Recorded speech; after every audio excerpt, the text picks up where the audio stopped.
on my honeymoon, after my second season of shows, I met my wife, we got married, and we were on our honeymoon, and she said, "What would you regret on your deathbed never having done?" And I said, "Writing a book and getting it published." And she said, "Okay, when we get home, you need to start spending 2 hours a day, protected time, make that happen." And that's kind of the condensed 30,000-foot version of how it happened. So joining us now and back by popular demand is Brad Thor. He's a #1 New York Times best-selling author. He's got 24 thrillers. The latest one, I'm going to hold it up here for everybody, The Shadow of Doubt. Okay, so let me tell you something. I don't know how you do this, but I do think that you have you could tell me if there's a crystal ball somewhere in that house of yours, because you're predicting events that happen prior to them happening, right? So everything in this book could happen, and I want to get into that. It's brilliant to have you here. I'm a big fan. My mother-in-law is a big fan, and I will point out to everybody that Brad is a good guy. He wrote a very nice inscription to my mother-in-law, which made me look good. So thank you. You're welcome. All right, but let's start with you, because I want to refresh everybody with your background, how you got into writing these books. And this is obviously a labor of love for you, but you weren't always doing this. And remember, I'm going to ask you to color this, where I have a lot of young people listening to this podcast, Sure. Brad. And how do you go from what you're doing, which is a traditional thing, to something that is a labor of love? And when did you make the leap, and why? Okay, so real quick, my family background, we're an immigrant family, so to speak. My grandfather was the first one born in America. We're from Scandinavia. My dad went into the Marine Corps so we could go to college on the GI Bill. And then I went to the University of Southern California to study business, to take over my dad's real estate development firm. He builds office buildings and hotels, and I hated it. I hated business administration. I would have rather taken a bullet in the head than to have sat behind a desk my whole life. And so I changed my major in college to creative writing and film and television production. And when I got out of USC, I had saved a bunch of money. I leased apartments in LA while I was in college. That's how I made money to help pay my way through, in addition to my old man helping me a little bit. But he was really serious about, we worked from a very young age in my family. I think my first job was like seventh or eighth grade. I started pumping gas up in Wisconsin in the summers. So anyway, I'd saved up all this money, and I thought, I'll do something no American has ever done. I'm going to go to Paris and write a novel. Of course, tons of Americans have done this. That was just my running joke at the time. But starting with Hemingway, but yeah, exactly, and Henry Miller, and on and on and on. F. Scott Fitzgerald. So I got over to Paris. A friend had a room in her apartment, let me have it, and I was very afraid of failure. And so I got a couple chapters into that novel, and I gave it up. I had that voice in the back of my head that said, why risk the embarrassment? Maybe the book's going to suck. Maybe nobody's going to like it. So better to not write it at all than to set yourself up for failure. And I gave into that voice. It was a mistake. But I traveled around Europe with the money I had saved, and I saw all of these young people with backpacks. And I was like, wow, this is amazing. And seeing my country from abroad, I always felt made me a better American. And I said, I'm going to get back and pitch public television on a travel show for young people, 18 to 34-year-olds. I came back. It took a long time, but I pitched them. They loved the idea. I got a show on the air called Traveling Light. I was the producer, the writer, the host. I used to make up names for the credit crawl. I used to take friends from high school and throw them in there and stuff because I didn't want to seem like a small-time operator. And on my honeymoon, after my second season of shows, I met my wife, we got married, and we were on our honeymoon, and she said, what would you regret on your deathbed never having done? And I said, writing a book and getting it published. And she said, okay, when we get home, you need to start spending 2 hours a day, protected time, make that happen. And that's kind of the condensed 30,000-foot version of how it happened. And, but there's a lot there, though, right? You have, my grandfather once said, if you pick the right spouse, focus on one, don't focus on many, they'll help you get to wherever you want to go. So your wife definitely helped you. Amen. The second thing there is you had something burning, and some of us snuff that out. We get fearful. We're worried about our paychecks day to day, and we don't want to take the leap. I always wanted to have my own business. So I was at Goldman making a lot of money, Brad, but I said, I got to go have my own business. I left. I took a 7-figure job to a no-figure job, and everyone thought I was crazy. But it was a better life for me because it fit my personality. It didn't hem me in. So has your writing fit your personality? Well, I think so. First of all, that's that old poem that path diverged in the woods, and I took the path least traveled by, and it's made all the difference, right? You took your chance, I took my chance. Neither of us are going to wake up on our deathbed saying, "What if we'd only done this?" Years ago. So the writing, I will say this, Anthony, the character, my protagonist, Scott Harvath, and for those of your viewers and listeners who haven't read a Brad Thor book before, I tell people that my thrillers, because I've got the same guy in all the books, Scott Harvath. He's a former Navy SEAL that does very, very off the book stuff for the government. And I tell people that the books are like the James Bond movies. If the newest Bond movie is in your local multiplex down the street, you can go see it. Doesn't matter if you've never seen a Bond movie before. You're not going to miss out on anything. You'll get caught up real quick. Same thing with my books. So I tell people that Scott Harvath is kind of my alter ego, the same way I believe James Bond was for Ian Fleming and then Jack Ryan was for Tom Clancy. So I used to joke that he gets to do the things that my wife won't let me go and do. And if I say that in earshot of my wife, she said, "Well, I let you go to Afghanistan." And I said, "Yeah, we made sure all the insurance was paid up and all that kind of stuff." But my wife was pretty cool when I wanted to go over there and do some research. So yeah, he's my alter ego. So I get to have a lot of fun writing this character. So, but you're talking to a lot of people. You're talking to intelligence sources. You're on the ground in places like Afghanistan. You're on the ground in other Middle Eastern countries, Asian countries. The stuff you write, and I've been to some of the places that you write about, including Afghanistan. I was a part of the business executives of national security for 5 years. So I traveled to Iraq, traveled to Afghanistan on troop support missions. The stuff you're writing about is real. And it's sort of like, I sort of feel like it's near nonfiction. Like some people are fiction writers, but you're near nonfiction, meaning it's coming up. Coming up is what Scott Harvath is doing in this summer's novel, except it'll be sometime in 2025. We'll have to deal with it. So let's set the scene without blowing up the book for people. Mm-hmm. Tell us a little bit about the plot and where Scott ends up. So I call what I do faction, where you don't know where the facts end and the fiction begins. Right, that's a beautiful word. I like that word. Yeah, and it's one of the reasons, and I will get to the book, but the Department of Homeland Security after 9/11 set up something called their Analytic Red Cell Unit, where they invited creative people into D.C. to help them war game. They realized like the day of 9/11 that we got hit and Al-Qaeda was successful because we weren't creative enough, and they were determined never to let that happen again. So they brought in all these creative thinkers from outside DC. I was one of them to help war game different scenarios. And I refer to that as the Las Vegas of government programs, because what happens in the red cell stays in the red cell. I can't use it for any of my books, but they wanted me there for the way I drew up these scenarios. So with this summer's thriller, with Shadow of Doubt, I have a high-level Russian defector that crosses the border into Norway with a ton of secrets that could shatter the West.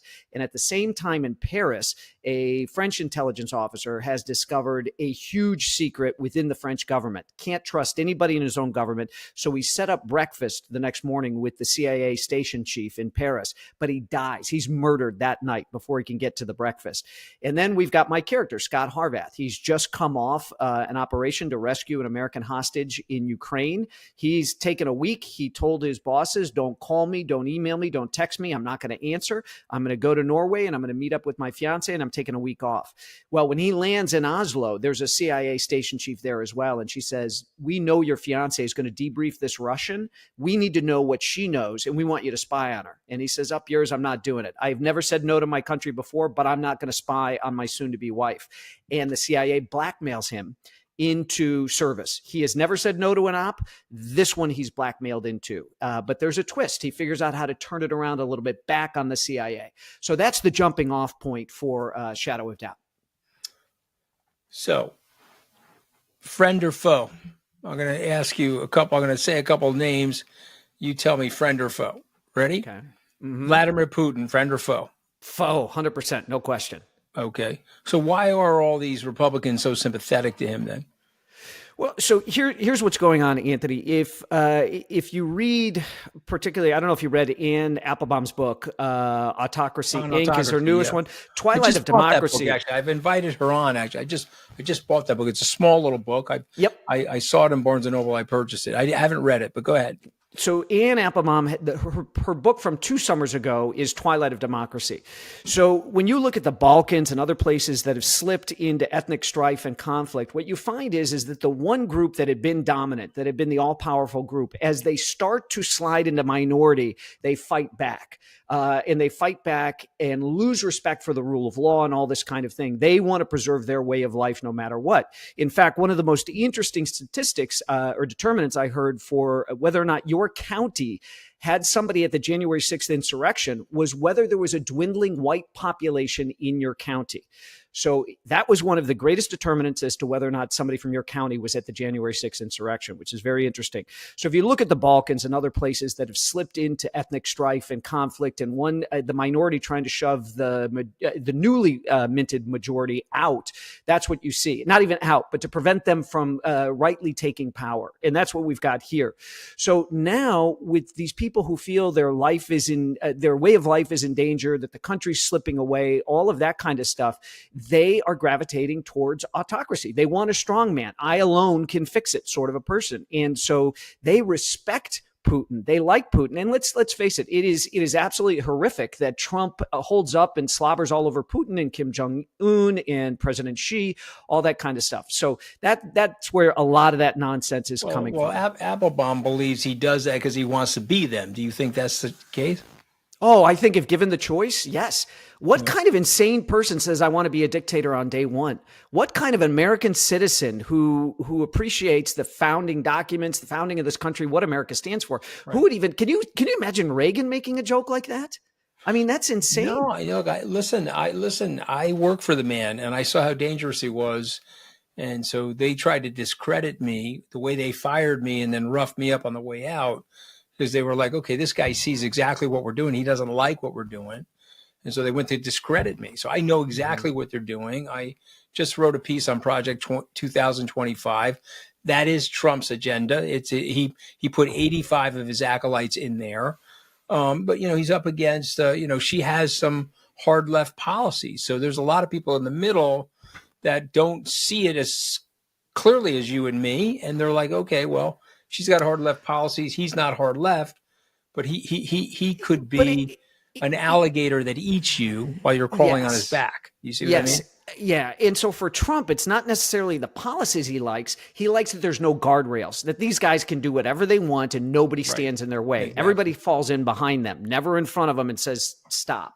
That's what Trump likes about these guys. So Putin is a foe. And I'm glad you said that, because I've seen the intelligence briefings. I know what a foe he is. I know what he's capable of. And I always tell people that Putin's People, which was written by Catherine Belton. She was the former Financial Times Moscow bureau chief.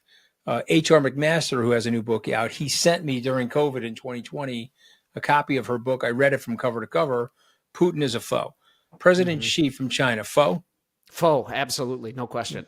Yeah. I mean, listen, this is one of the things with the populist agenda and kind of the American first crowd is they don't want America to project power or be involved in other nations, but they still want America to be number one. Those two are mutually exclusive. You can't sit behind your oceans and be number one. If we step off the world stage, Xi and China are going to step into that power vacuum. They are already doing it with the Belt and Road Initiative and have been up to it for decades. I think it's over 20 years now. So this is. You can't have both. You can't be isolationist and number one. It just doesn't work that way. Okay. Let's keep going. I'm with you, and you and I share the same philosophy, and it's evident from your books. And I'm an American first, and I'm a partisan last, actually. So I don't even recognize the party that I used to be a part of, which was Reagan and Abraham Lincoln's party. But me neither. Let's keep going, okay? So Scott has been through hell and back. He's a loner, but he's a friend. He knows how to bond with people. He is incredibly resourceful. Have you met people like this that work for the United States government? I know the answer to this, but tell us about them. I have. So Scott Harvath, my main character, is basically an amalgam of people who I know that are out doing some of this nation's most dangerous business. You've got to be a self-starter. You've got to be charming when it's necessary to be charming. You've got to be able to work well on a team. But most importantly, they've got to be able to put you into some of the worst places in the world, and you've got to figure out how to adapt and overcome. And that's my protagonist, Scott Harvath. Okay, and I agree with all that. Okay, so far passing the test. Good. Yeah, but I mean, the thing you've done well, and I want you to explain to people who are writers that listen, because this is an author's podcast. The title of the podcast is An Open Book, and it's really me interviewing best-selling authors. But you've done something really well here. I have read all of these books. So I feel like I know Scott Harvath, but then I try to step back and say, let's say I just read this book on its own. Let's say I read Shadow of Doubt on its own. I know the book. How do you do that? How do you write a series of books where I can pick up book 13 and I'm right in it, and I didn't have to have books 1 through 12, or I could pick book 24. Yeah. How do you do that? So it's a high wire act, Anthony, because I've got people like you that have been with me since the very first book, and then I've always got new people coming on board. So how do I onboard those new people quickly without boring the old people that know the history of Scott Harvath? Elmore Leonard was famous for saying his advice to young writers: leave out the parts that people skip. So I've got to be careful not to put too much in there. So what I try to do is, when I'm explaining a little bit of Scott's background, is I find a new way to do it with each book. I tell maybe a little bit different thing from his past, which will be new to the existing readers, and of course brand new to new readers, but it serves two purposes. It gives the existing longtime readers a neat little piece of the puzzle of Scott's background, but it also serves to bring brand new readers up to speed, because my editor gave me a great piece of advice as I was going into book number 2. And she said, don't cannibalize your own sales. You never want somebody to walk into their local bookstore looking for that great beach read, and they say, oh, here's Brad Thor's book. Oh, this is book number 5. Oh, wait a second. If you haven't read the first 4 books, you can't buy this. And then they go buy a Patterson book or something like that. God help them. Right. You know? Yeah. I mean, I don't want to be critical of him, but and I'm just teasing. Patterson's a great writer, guy. Great writer, great guy. He's a great guy, great writer, but it's very good. I can predict his books. There's a formula to his books. And if you read one of them, great. But if you read 10 of them, you're like, okay, I can see where this is going. I can see chapter 22 in chapter 4. Your book, I can't figure it out. So I have to actually read the damn thing. Good. I have to turn the page. And so that's my second question related to your writing style. You make it fresh and you make it relevant, and it doesn't matter which book I buy. I'm in the book. But then, because listen, I have read every spy novel that comes out. Okay, I mean, I am a spy novel reader. Charles Cummings from the UK. You mentioned some of the other competitors you have, which I won't mention on this podcast. But you know what I'm talking about. Sure. I can't predict what you're doing. Good. So what do? Do you say, okay, the reader thinks I'm going to go this way, let me go the other way, or what do you do? So that's it. So first and foremost, my job is to entertain you. So I'm crafting short, crisp, cinematic chapters. In fact, one of the nicest accolades I get is, oh my God, I bought my son your book, or I gave your book to my mom who wasn't a reader, and now she is. She loves your book. She's gone back and read all of them. So what I try to do, there's 2 types of authors. You get somebody who's a plotter and they outline, or a pantser, somebody who flies by the seat of their pants and doesn't outline. And I'm a pantser. So now that can be tough. It can be really stressful, because I'll paint myself into a corner, and my wife jokes by the look on my face. She can tell if it's a red wine night or a bourbon night when I get home from the office. And she says, don't worry, you'll figure it out tomorrow. And then I'll come in and I'll work it out. But I like to say that I take the first of all, I want to have the same experience writing these books, Anthony, that you do reading them. Robert Frost said, no joy in the writer, no joy in the reader, no surprise in the writer, no surprise in the reader. So what I want to have the same heart pounding, palm sweating experience writing it that you do reading it. So my rule is, if it's time for something new to happen in the book, I take the first 4 ideas that come into my head and I throw them out. Because if they're that obvious to me, they're going to be that obvious to the reader. And then I start toying with 5, 6, and 7. And that's where it gets interesting. And that's, I think, what keeps it fresh, exciting, and you don't know what's coming around the next corner. Well, terrific. let's talk about the world. Mm-hmm. I'm new to the world. I've just landed. My Martian spacecraft has landed. I'm in your backyard. I come into the house. I'm in your beautiful study. And I say, okay, tell me about this world that you're living in. Tell me about the intrigue that you are so on the pulse of, this international intrigue. So go ahead, give me a briefing. Tell me what's going on. So you're talking about the real world that we're The living real in right world, now. the real world, not the world that we teach our kids, not eighth grade social studies about America, but Right. really Right. what's happened in America and really what's happened around the world. And because let me preface it by saying this to you. I think you and I are two of the luckiest people that have ever lived. And let me explain why. We've grown up in a post-World War II America where America has run the card table. Maybe it's becoming harder to run the card table, but for 80 years. And we're still the reserve currency for the world, a result of which there's a ceiling, there's an unlimited, as George Bush's dad, George Herbert Walker Bush said, CAVU, ceiling and visibility unlimited. That's been the case for America for a long time now. But tell us about the world that you were living in. Give me a briefing. Say, look, here's what America's dealing with now. Here's where the Russians are.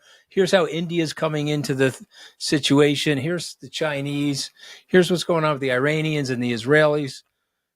Yeah, let's preface this on the aliens at least know that we are what the Westphalian nation state is, and that we've got different tribes. Let's say on this planet, we might be all the same species, but we're not all of the same tribe. Right. And just for young people, what Brad is referring to as the Treaty of Westphalia, we've really aggregated of ourselves into sovereign nations.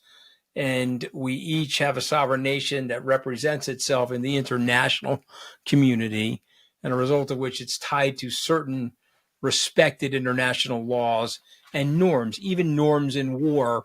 As an example, we have a Geneva Convention in terms of how we have to treat each other when we're in war. Okay, go ahead. Absolutely. So I would tell the aliens that for the longest time on this planet, people thought that history repeated. And it's only of late that we're realizing that history doesn't necessarily repeat, but it does rhyme. And I would back us up to 2014, where Putin, via his little green men, basically men in green fatigues that didn't have any insignias that said they were Russian military, though they were, went into the Donbass, basically went into eastern Ukraine. 2014 took it over. Now, what's really interesting is when the Soviet Union broke up at the end of the 90s, a third of the Soviet Union's nuclear arsenal was in Ukraine. And we went to the Ukrainians and said, please don't keep these missiles. Let us help you get rid of them. We're going to help you deactivate them. You don't want these. You don't have the wherewithal to maintain them. And the Ukrainians were smart. They said, listen, we'll do it. We'll agree to this, but we need a promise from you, the United States, that if we give up our nukes, nobody's ever going to invade us. Nobody's ever going to take our territory, and you're going to see to it. And the U.S. said, fine, we'll sign that. It was called the Budapest Memorandum. And they said, great, the ink is now dry. Get the Russians to sign it. This is pre-Putin. And the Russians did. But then Putin came to power. And what Putin did by going into the eastern part of Ukraine, he said he was there to help Russian speakers that were in that area, which is the same excuse that Hitler used when he went into Czechoslovakia. So when you see pictures of Neville Chamberlain waving around the piece of paper saying peace in our time, that's when they decided to hand over the Sudetenland, this area that had a lot of ethnic Germans, German speakers, to Hitler, thinking it would slake his thirst. So what I would tell the aliens is we are living through both an exciting and very perilous time in our history, because a lot of things that have happened in the past are happening again, not exactly the same way, but similar. Again, history doesn't rhyme, or it doesn't repeat, but it does rhyme. But we're also living through things in history that have never happened before. So you had LBJ that didn't go for a second term, but the Biden thing, Biden's not going for a second term, but there's a flip now. It's Kamala Harris who's now stepped in, and it's a really short race. And the Trump campaign, although they say they were prepared for it, they weren't prepared for it, and they don't know how to handle this. So I would say, if I had to the Chinese are on the rise. They are becoming a near peer power. They have a very impressive Navy. We need to invest a lot more in our Navy. We need to be putting a lot more into icebreakers in particular. I'm very concerned about that's Coast Guard, but it is Navy adjacent. So the Iranians, I think I'm on hold with the Iranians because I was really expecting a lot more with Hezbollah and the Israelis. I'm glad not to have seen stuff, but I would tell the aliens, grab a beer, sit down. Let's watch the next X amount of weeks between now and Election Day in November, because I think not only are we living through one of the most exciting points in history, we live in the best country in the history of the world at the absolute best moment. If you were a spirit up in heaven, a soul that was waiting to be born, and you could pick any time in any place to be born, you wouldn't know if you were black, Jewish, gay, if you were paraplegic, if you were going to grow up rich, grow up poor. If you didn't know any of that stuff, just you could pick the time and the place, you would pick America right now, today. It would give you more advantages, more opportunities, and it's exciting. So we have roles and responsibilities as citizens because we're stewards of this republic.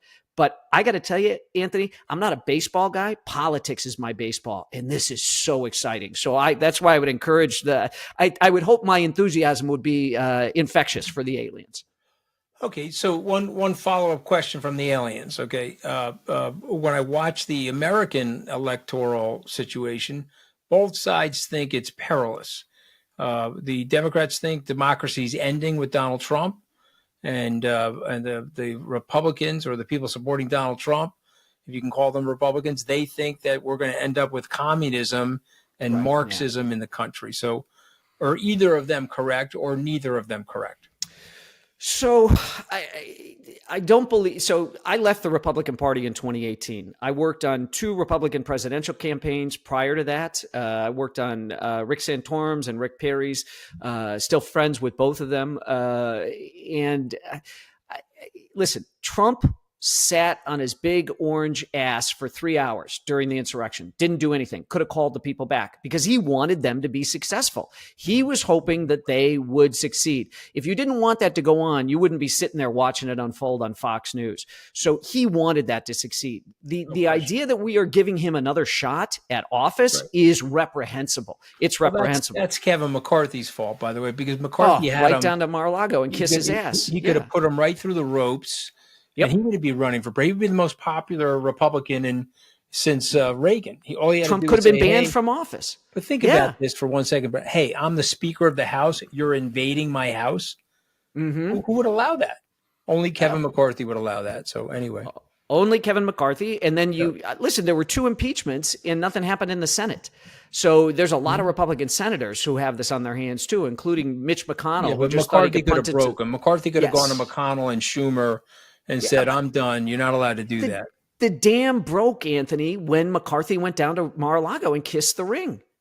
I mean, McCarthy gives this big speech about how Trump is completely responsible for January 6th. And then a week, 5-7 days later, he's down in Mar-a-Lago. So McCarthy should not be remembered fondly listen, I love when he kicks Matt Gaetz in the pills. I love that. I think that's terrific, but I don't like McCarthy. That's about the only thing he does that I like. And I hope that history remembers him as poorly as he deserves to be remembered.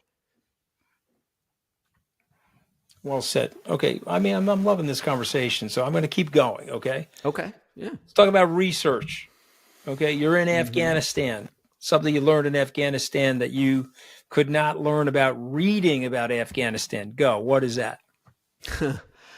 Let's see. One of the things I learned about, and I had heard about it, but I saw it firsthand. There's this, the Pashto tribe have a code of honor called the Pashtunwali. And so with the team I was with, we didn't go into any village unless we had been invited by the elders, because they would fight to the last man in the village to keep you alive because you were their guest. And what was interesting is I was with this team and they were constantly introducing me as an author, as this American author. And I finally had to say, why do you guys keep telling them what I do for a living? Can't I just sit back here and let them think I'm one of you guys? And they're like, you don't understand. In Afghanistan, 2 of the most honorable and respected professions are doctor and author. So that was something that I'd never heard before that I learned in Afghanistan. Also, the best fried chicken I ever had was in Jalalabad, somebody's house. Yeah. No, I love the food. I love the food. I definitely thought it was amazing. How about weaponry? Mm-hmm. Where are we going with weaponry? Well, What's coming that the average citizen is not aware of or not ready for? okay, so there's a lot of underwater stuff that we're working on now. There's a big drive in the United States for, in our military here, things that we could use against the Chinese in a confrontation with China, whether that's around the Philippines, which we are bound to help protect, or with Taiwan. So there's a lot of unmanned underwater stuff, which is very, very interesting. And also that's a big push with NATO. NATO is now standing up a new kind of security center or an operations center because they're very concerned about not so much non-state actors, because it's hard for them, but actual states that are enemies of the West, severing the undersea cables that we rely on for data transfer and all that kind of stuff. So the undersea warfare is amazing. And I think that would really shock people, the advancements and how much money's going in there and the kind of stuff they're coming up with. It's incredible. Very sexy. Okay. It's not your last book, right, Brad? No, in fact, I just signed a brand new contract with Simon & Schuster for a few more. So happy to keep them going. When you get writer's block, what do you have to do? So, you know what, Anthony, it's funny. Probably I had it several years ago when we decided to move our family back to Chicago from Park City, Utah. And I moved into a house that wasn't complete and it was just noisy and the kids and all this kind of stuff. And I had terrible writer's block. And I did some research. And the best piece of advice I've ever found, I've never found anything better than this. It's give yourself permission to write a crummy first draft. Okay. It's that desire to have everything be perfect that locks you up. And so if you have any talent at all, that crummy first draft's not going to be crummy. And there's a famous saying that you can't edit what hasn't been written. The tap needs to be open for the words to flow. So if you give yourself permission to write that crummy first draft, that is like a battering ram that goes through writer's block, which comes from perfectionism. That's where it stems from. Okay. Amen. I've got 5 words for you. We're going to close it out with this. My producers and my team, after reading the book, I'm going to say 5 words. I'm going to say the word, you think of whatever comes to your head. Ready? Yep. I say the Pentagon, you say what? Professional. Okay. Conscience. Courage. I say the word service, you think of what? Patriotism. Okay. Okay. I say 2 words, Scott Harvath. Is that you, Brad Thor? It is me to a large degree, but more than that, it's an homage to the men and women that go do some of this nation's most dangerous business away from their families. I tell people that there is no American dream without those willing to protect it. And then I go further and say, what does the American dream look like for those who do protect it? And that I wrestle with a lot in the books. Right. Now, it's interesting because they do make incredible sacrifices. Mm-hmm. Okay. I say the 2 words, Brad Thor. You say what? Junior. Because I think it makes me think of my dad, the Marine, and he's senior, and I'm Brad Thor Jr. Okay, see, I see incredible life force. That's what I think. I see incredible life force, boundless energy. Thank you. Mr. Thor, thank you very much. The title of the book is Shadow of Doubt. It's another incredible thriller. Who is this good-looking guy on the back of this book, by the way? Is there any? That's called digital Botox. Is there any filtering going on there? It's a 10-year-old. It's a 10-year-old photo. I need to get back in front of the camera. God bless you. It's in bookstores now. The I don't know who the narrator is, but the audiobook version Armin is fantastic. Schultz. Thank you. Yeah, he's great. He's been with you for a while because I recognize his voice, and the book is phenomenal. I wish you great success, and thank you so much for coming on Open Book. Thank you. Good to be here. And please give all my love to your wonderful mother-in-law, Anthony. All right, there you go. See, you know what you're doing. Okay? I think we're underappreciating how fragile things are. The global financial crisis, that was 2008, 2009. I can't tell you how many economists said that could never happen. It happened in the Great Depression, never going to happen again. Winding up to today, that the U.S. can never run into problems with its debt, because that never happens. But it did. It doesn't mean we know what's going to happen looking at history. But I think if you don't look at history, you forget what could happen. Wow, the system is shakier than it looks. I don't know. Am I right about that, sir? Am I wrong about that? What say you? Welcome to Open Book. I am your host, Anthony Scaramucci. Joining us today, a best-selling author, New York Times best-selling author, Professor Ken Rogoff. He's a professor of economics at Harvard University and a former International Monetary Fund chief economist. The title of the book, Our Dollar, Your Problem, an insider's view of 7 turbulent decades of global finance and the road ahead. What a great title, though. Our Dollar, Your Problem. Ken, it's always a pleasure to be with you. Before we dive into this book, which is very timely, our listeners may not know your full background. We get a lot of young people on this podcast. So before the Harvard chair and the IMF credentials, give us a little bit about your journey and what shaped your view of global finance before you got into those more august positions. Well, I worked at the Federal Reserve. That was my first job as an economist. I was a very junior economist. I think I met Paul Volcker. He was the chair once when I accidentally sat in his seat at lunch, and he is like 6'7", and I'm looking up at, and he goes, "That's my chair." But I didn't have a lot of other influence, but I did. I wrote the first paper about why you should have an independent central bank back then. And then other things, but I had the office next to Ben Bernanke's. He was the Fed chair later at Princeton for a long time. Actually, in graduate school, we were office mates. And then I was a professional chess player in my youth. I represented the United States in the World Chess Championships, if you can believe that. That was a long time ago. I first met you actually at the World Economic Forum. I came to hear you speak a few times. And then you wrote a great book. This has got to be 15 or 16 years ago now, called This Time is Different, which is about the, centuries of financial crises and how we handle financial crises. And it really influenced my investment theories. And it was, your suggestions about the Fed centrism and so forth in the book really helped me and probably other macro investors see the post-global financial crisis landscape. And so now this book, I feel like after reading that book a long time ago and reading this book recently, I feel like they're bookends in some ways. I just want to test that theory on you because we did something to the dollar. We used our flexibility, if you will, with interest rates, Operation Twist, quantitative easing, et cetera. And it's now put the rest of the world in a little bit of an imposition. And you have a great quote in this book, which actually becomes your title of this book, is from John Connolly. And for those that may remember John Connolly, in addition to being a former Treasury Secretary, he was also wounded in the Kennedy assassination. He was the governor of Texas and wounded in 1963 November.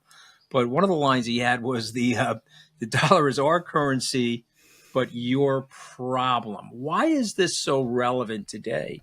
Given the and take us, if you don't mind, from the first book into this now aftermath of the financial crisis 15, 16 years out. This absolutely is a follow-up in some ways to the first book and about things that have happened since. And the title of the first book, This Time is Different, is supposed to be ironic, that people say, "Oh, don't worry about inflation. It's never going to happen again. China's growing to the moon. Hey, they're never going to have a problem. Look at how great they run their country." And something that's very pertinent today, even beside the dollar, is interest rates are super low. They're going to be super low forever. So I certainly hit on these themes where I appreciate your history shirt, by the way, where people look at 10, 20 years and they think they've looked at everything that could ever happen. But a lot of times you need a longer arc of history because the global financial crisis, that was 2008, 2009. I can't tell you how many economists said that could never happen. It happened in the Great Depression, 1930s, never going to happen again.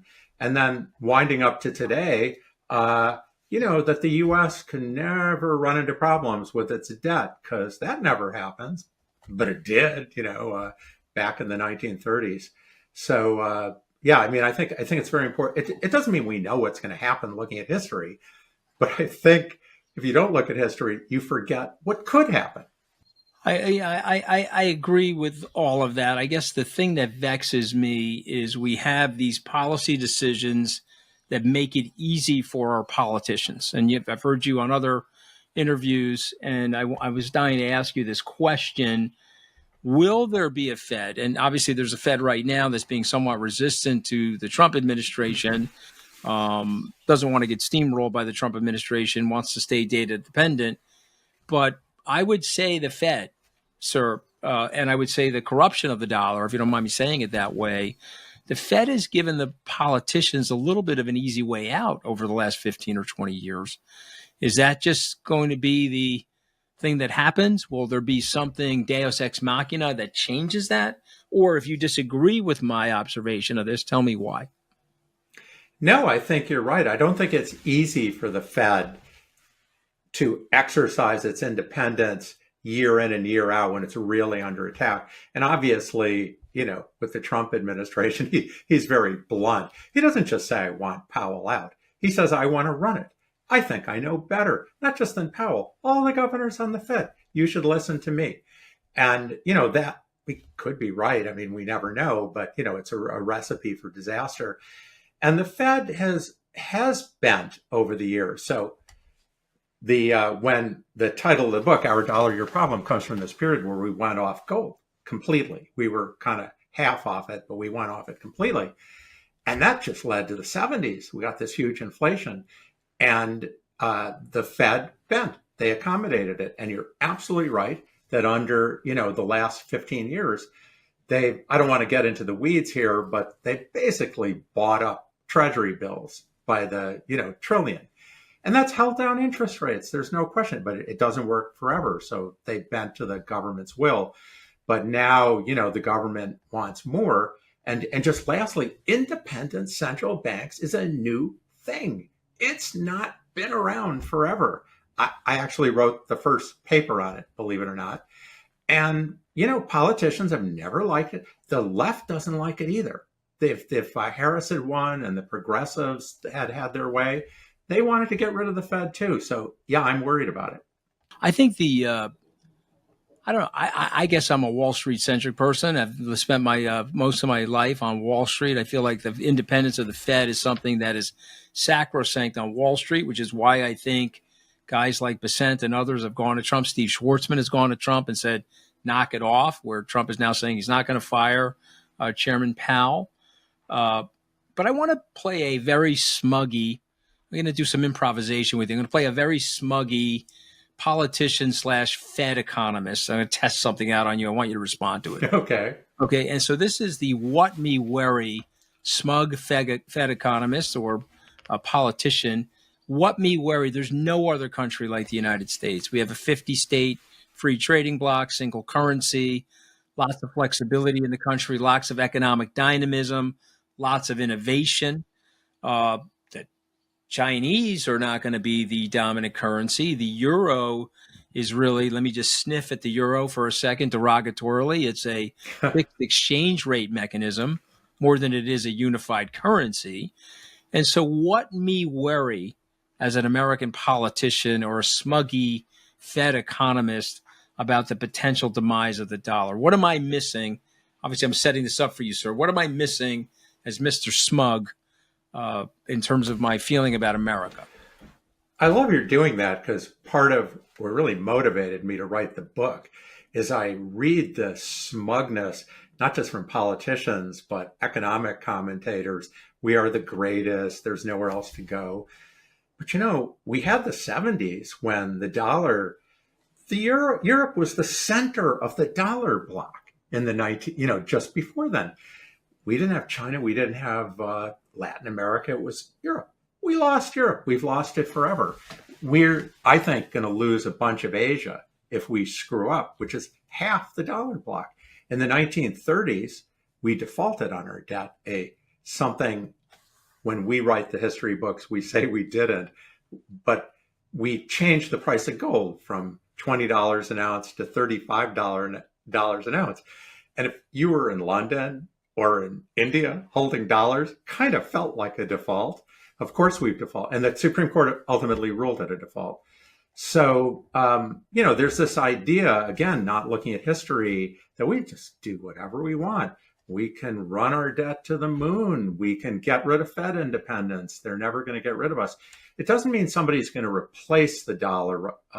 That's not what happened in those episodes. But we lose a lot of our market. That means our interest rates are higher and our ability to use the dollar for sanctions and all this other stuff also drops. So we would feel that. And I think it's something that might have been going to happen anyway over a couple decades. But Trump is an accelerant of that process. There's no doubt about it. You ever realize that you need to hire somebody yesterday? That's definitely happened to me before, and I wish I had used Indeed. When it comes to hiring, Indeed is all you need. Stop struggling to get your job post seen on other job sites. With Indeed's sponsored jobs, your listing jumps right to the top, so the right people actually see it, and fast. In fact, sponsored jobs on Indeed get 45% more applications than non-sponsored ones, according to Indeed data. One of the things I love about Indeed is how fast it makes hiring, and if I had this back then, I have saved several weeks of stress. And the best part, no subscriptions, no long-term contracts, just pay for results. Want to know how fast? In the minute I've been talking, 23 hires were made on Indeed. That's not hype, that's Indeed's data. There's no need to wait any longer. Speed up your hiring right now with Indeed. Listeners of this show get a $75 sponsored job credit at Indeed.com/openbook. Go to Indeed.com/openbook and support our show by saying you heard about Indeed on this podcast. Indeed.com/openbook. Terms and conditions apply. Hiring, Indeed is all you need. So 5 years from now, sir, where do you think we are? Fed, U.S. dollar? Is it more of the same? Are we going to be able to print 2 to 3 trillion, another 10 to 15 trillion dollars of deficit spending? Or are you able to do that ad infinitum? You've written about, and I've heard you speak about, the corrosive effects of inflation and the regressive form of taxation that inflation represents. So, take us out 5 years. Tell me where we are, or tell me where you think we could be and what we should be worried about. 5 years, and I'm happy to come back on in 5 years. But I think in 5 years, we will have had some form of debt crisis. And it'll either take the form that instead of the Fed buying up $7 trillion in debt, they're buying up $25 trillion in debt, which is basically what Japan did, in their situation. We could have a burst of inflation. We could partially default on some of our debt, which Trump cabinet has talked about. But I think we're going to come under pressure. Now, Jamie Dimon, I'm sure you know, said we're going to see a crack in the bond market. And I think he's right that at some point there'll be some, what we economists call nonlinearity, some sudden event. But I think what will happen before that is interest rates, long-term interest rates, are going to start creeping up. And Trump is president. He's very blunt, as you well know. But I think whoever's president's not going to like that. And then we start getting closer to what Jamie Dimon is talking about. But I think it will have happened within 5 years. I mean, in the book, I said 5 to 7 years. I would have rather you threw me 7 years. But I think 5 years, more likely than not, that's going to happen. And it's not going to be pleasant for us. It's not going to be pleasant for the world. I want you to react to this, sir. I was doing a little research. I'm trying to explain I grew up, as you know, in a blue-collar working class family. And a lot of working class people don't understand inflation because, the number goes up. So in other words, if my parents buy a house for $16,000 in 1962 and Zillow says that their house is worth $750,000 today, they feel richer.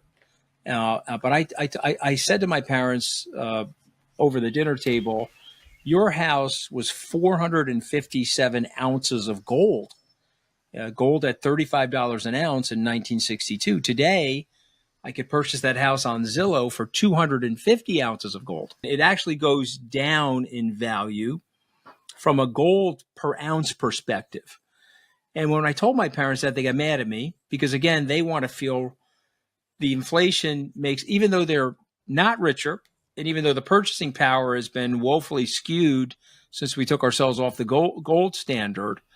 How do you explain inflation to people that are not economists? Obviously, I majored in economics at Tufts. I've been in the markets for 36 years.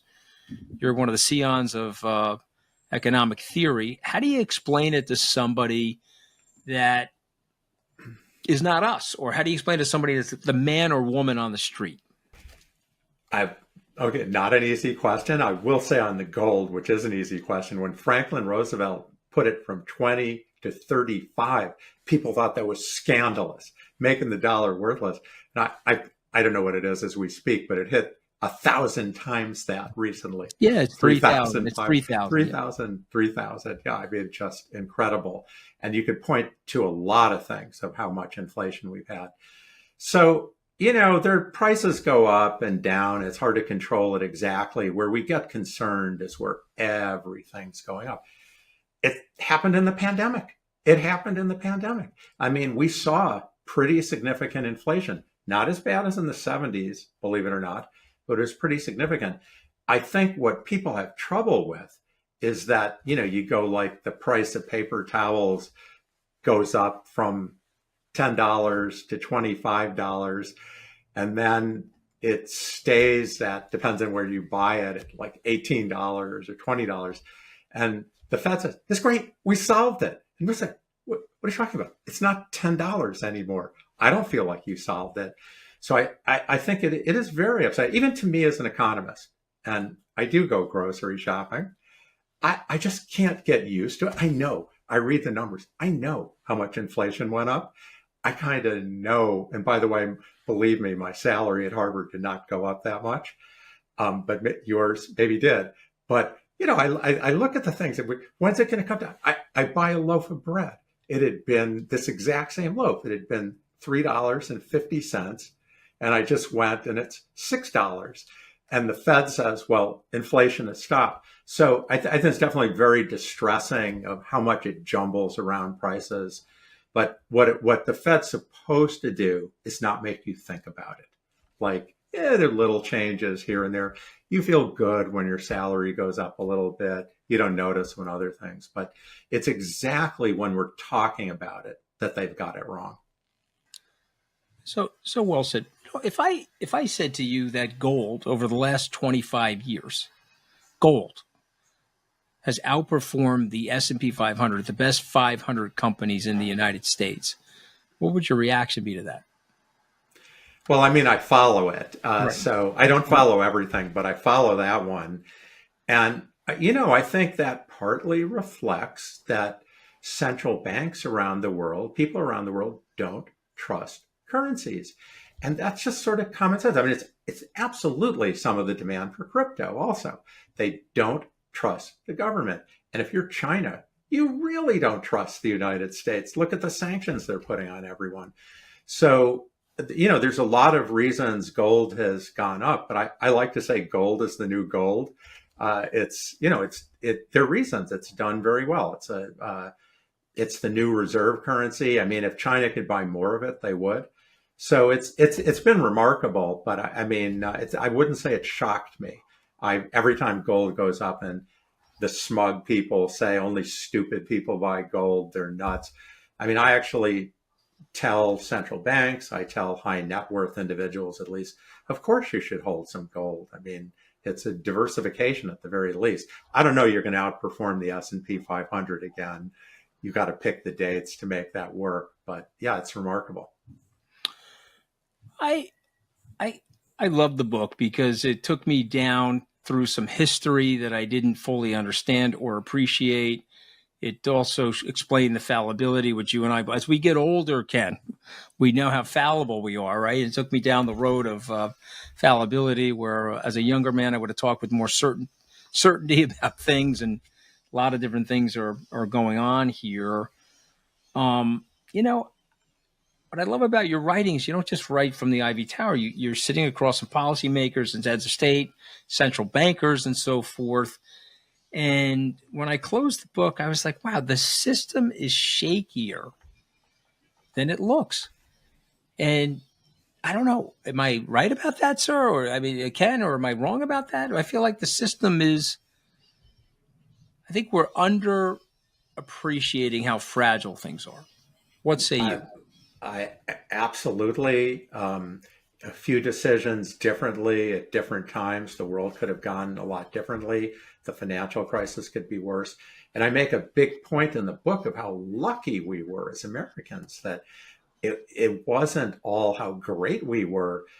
Europe made a bad mistake putting Greece in the euro, that they went from 26% of reserves to even now, only 20% of reserves. China decided to peg to the dollar and stuck to it too long. And you can go back to mistakes that Japan made, where they let us beat up on them more than they needed to. So you can point at mistakes where we've, risen very high. And I also think Americans don't realize it has been coming down for a while. Like your luck kind of, you get to control everything, and your luck can start turning against you. And I think we're in a world today where our luck really could turn against us. I mean, some of the stuff we're doing, the tariff war, the war on the rule of law, part of why people like to hold American assets is you trust our courts. You don't think some president... decentralized safe system is being stress tested right now. Exactly. A centralized system is not as safe. You're not looking to hold your money in a place where one person can decide, to upend you. So, I think there are a lot of concerns, and I think investors around the world have them. All right, I'm down to the 5 words. And what we do is our very famous 5 words. I pick 5 words out of the book, and I ask our authors to opine. You give me a sentence or two. If I say the word inflation to you, you say what? It's going to happen again. See, when I hear the word inflation, I think regressive tax. It really pains me, because that's really what for sure what happens. For sure, very regressive, because richer people know how to get around it. Exactly, and richer people can hold assets. My poor dad, he made his money with his time and labor. You're literally taking a part of his life away from him, and without any hedge, unfortunately. When I say China, you say what? It's not going to surpass the United States in this whole idea of a second China shock, and it's all over. They're amazing. It's formidable, but they're probably not even growing now. And I think they're headed for a long period of working their way out. Probably eventually need to get rid of one-man rule themselves. I say crypto, you say what? I say tremendous innovation, but still the Wild West. I want to see a regulatory system which I think would benefit crypto in the long run. What do you think? You're way more on top of this than I am. Well, I mean, this is my podcast to talk to you, Ken Robots. But obviously I'm a bull on things like Bitcoin. I'm a bull on the future of digital. I just think that, Paul Atkins, who's a friend of mine, was explaining this earlier today on Squawk Box, that our rail system can take us to T0, which is trades can happen and be affected on the same day. When I started in the business, they were T5, which was 5 trading days. They're now T1. And so, again, even Jamie, who thinks that Bitcoin is a Ponzi scheme, Jamie Dimon, who I think is one of the smartest people in our industry, accepts that there's going to be a role for the blockchain in the future of financial transactions. So I'm bullish. Well, let's talk about you'd have to have your head in the sand not to think blockchains. Exactly. I think what people don't appreciate about Bitcoin the most is that there's a role in the global underground economy, which isn't all illegal. It's mostly tax evasion. And also in emerging markets where, again, they don't like the dollar. It's an asset people can hold. You're in an emerging market. Yes. You don't want your government to be able to take it away from you. Yeah, and I think that's people in the West who, even though we have inflation and we're talking about all of this in your book, people in the West don't realize the pain that African citizens feel from their governments as they wipe out their net worth through their currencies, or things going on in South America. So there's a market outside of the Western liberal democracies for these assets. So, all right, last 2 words. Okay, the second to last, power. I say the word power, sir. You say what? Well, I think the dollar has been an incredible instrument of power, and some of the policies that we're engaging in now are taking it for granted, and we're going to miss it when it's gotten weaker. The last word, and you get the last word on the last word, U.S. dollar. The U.S. dollar is going to get knocked down a couple notches. We were luckier than we think to get where we are. But the way we're running the show on our debt, undermining Fed independence, trade wars, the dollar is not going to have the same stature in 10 years. No one will replace it, but it's going to have a much lower market share. Well, I always enjoy my time with you, Professor Same. Ken Rogoff. It's always and this is a rigorous book, and I really encourage people to read it. It's very readable. You got a great writing style, but it also has reinforced for me some of the things I've been thinking about in terms of my investment thesis and where the world's going and what policies we could have in the U.S. to improve our position. So thank you for writing it. The title of the book is Our Dollar, Your Problem, an insider's view of 7 turbulent decades of global finance and the road ahead. Ken Rogoff, thank you so much for joining us on Open Book. Thank you for having me.